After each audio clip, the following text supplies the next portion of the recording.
Hello friend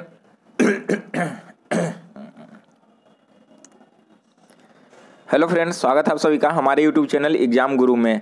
दोस्तों, आज 14 फरवरी को एसएससी जीडी का फर्स्ट शिफ्ट में जितने भी प्रश्न आए थे उन सभी प्रश्नों का सॉल्यूशन मैं आपको इस वीडियो में लेकर आया हूं।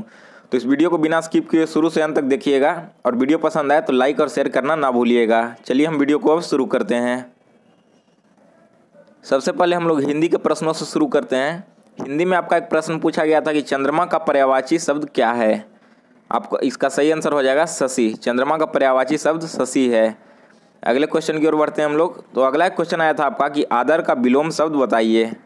आपको बता दूं दोस्तों, इसका सही आंसर हो जाएगा अनादर। आदर का विलोम शब्द अनादर होता है।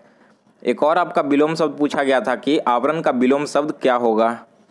इसका सही आंसर हो जाएगा अनावरण। आवरण का विलोम शब्द अनावरण होता है। विलोम शब्द से एक और क्वेश्चन आपका आया था, यहाँ पर एक शब्द दिया हुआ था अविलंब। इसको शुद्ध रूप में लिखना था। इसका शुद्ध रूप ऐसे लिखा जाएगा अविलंब को। वहाँ पर जो वाक्य लिखा हुआ था शब्द वो गलत तरीके से लिखा हुआ था। अगला एक और क्वेश्चन था, वाक्य शुद्ध करने के लिए मैंने देवी का दर्शन कर लिया। तो इसका शुद्ध वाक्य क्या होगा।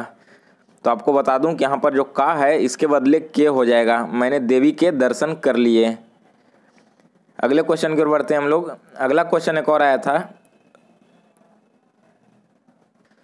साहित्य और समाज में घोर संबंध है, इसे शुद्ध करके लिखें। तो यहाँ पर घोर का घनिष्ठ हो जाएगा। सही आंसर हो जाएगा कि साहित्य और समाज में घनिष्ठ संबंध है। आगे का क्वेश्चन हम लोग देखते हैं कि हिंदी में और कौन से प्रश्न पूछे गए हैं। आपका एक पूछा गया था मुहावरा टस से मस न होना, इसका अर्थ बताइए। तो इसका बेसिकली दो अर्थ होगा, ध्यान न देना या कोई फर्क न पड़ना। टस से मस न होना का कोई फर्क न पड़ना। एक और आया था कड़वा शब्द पीना, इसका अर्थ आपको बताना था। तो इसका सही आंसर हो जाएगा अपमान सहना। कड़वा शब्द पीना का मतलब अपमान सहना। आपका एक और वाक्य वर्तनी था कि उसे भारी प्यास लगी थी, इसे शुद्ध रूप में लिखें। तो यहाँ पर भारी की जगह बहुत हो जाएगा, उसे बहुत प्यास लगी थी। नेक्स्ट क्वेश्चन था हिंदी का एक और अर्थ लिखने के लिए, अपना हाथ जगन्नाथ होना, इसका अर्थ बताइए। इसका सही आंसर हो जाएगा अपना काम स्वयं करना। तो हिंदी के मेरे पास अभी तक इतने ही प्रश्न मिले थे। अब हम लोग जीके के प्रश्न देखते हैं। जीके के प्रश्न क्या क्या आए थे आज। आपका पहला प्रश्न था कि 2018 का कॉमनवेल्थ गेम कहाँ हुआ था। तो आपको बता दूं इसका सही आंसर हो जाएगा ऑस्ट्रेलिया। 2018 का कॉमनवेल्थ गेम ऑस्ट्रेलिया में हुआ था। नेक्स्ट क्वेश्चन आया था कि गवर्नर ऑफ उड़ीसा यानी कि उड़ीसा के राज्यपाल कौन हैं। सही आंसर हो जाएगा गणेशी लाल। उड़ीसा के जो राज्यपाल हैं अभी तत्कालीन वो हैं गणेशी लाल। नेक्स्ट क्वेश्चन है क्रिकेट से रिलेटेड कि भारत का पहला क्रिकेट मैच कब हुआ था। तो यह हुआ था 1932 में। भारत का पहला क्रिकेट मैच इंग्लैंड के खिलाफ। आगे हम लोग बढ़ते हैं। नेक्स्ट क्वेश्चन पूछा गया था कि 1992 में जो रियो समिट हुआ था उन्हें हम और किस किस नाम से जानते हैं। तो जो 1992 का रियो समिट हुआ था उसे हम लोग एजेंडा 21 और अर्थ समिट के नाम से भी जानते हैं। इसका दो नाम था, एजेंडा 21 और अर्थ समिट। आपको वीडियो अच्छा लग रहा हो तो इसे लाइक और शेयर करना ना भूलिएगा। अगला क्वेश्चन है कि directive principle of state policy कहाँ से लिया गया है। तो यह लिया गया है आयरलैंड के संविधान से। इसका सही आंसर हो जाएगा आयरलैंड। नेक्स्ट क्वेश्चन एक फिर से प्रश्न रिपीट हुआ है, यह पिछले दिन भी पूछा गया था कि राज्यसभा का सभापति कौन होता है।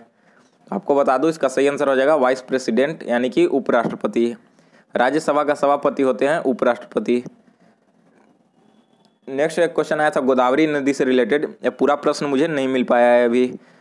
अगला क्वेश्चन है कि चरक संहिता में कितनी हड्डियां होती है, यानी कि चरक संहिता में जो दर्ज किया गया है उनमें कितनी हड्डियां दर्ज की गई है मानव शरीर में। तो इसमें लगभग पूरे 306 हड्डियां दर्ज की गई है।